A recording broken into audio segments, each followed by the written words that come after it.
Skönärit.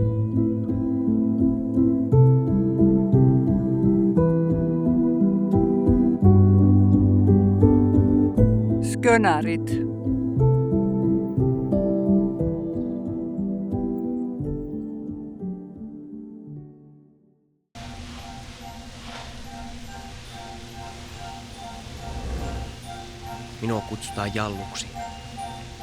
Täytän tässä kuussa 18. Olen puolimatroosi.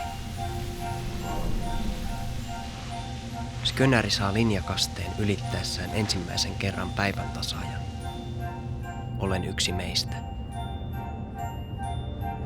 Kello 7 on herätys ja aamiainen.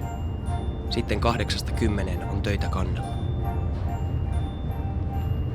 On korjattu pelastuspaattia ja tehty muita laivan huoltotöitä. 10 on kahvitauko ja sen jälkeen töitä puoleen päivään, kunnes on lounastauko. Työt jatkuu 5. 8–puoleen yön olen usein vahdissa. Lastaamme täältä 7500 tonnia ammoniumnitraattia. Söderblom kertoo, että se on sellaista räjähdysherkkää ainetta.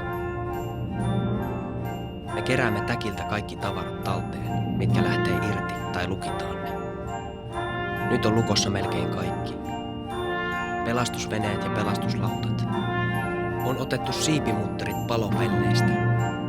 Jos syttyisi tulipalo, emme voisi tehdä mitään. Laiva tuhoutuisi ja me sen mukaan.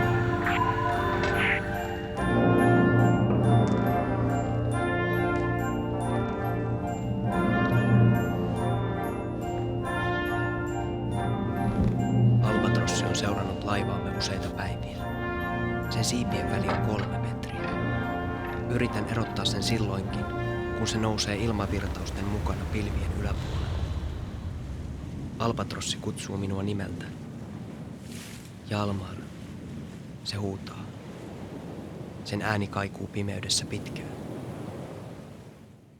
Hiljaisuus.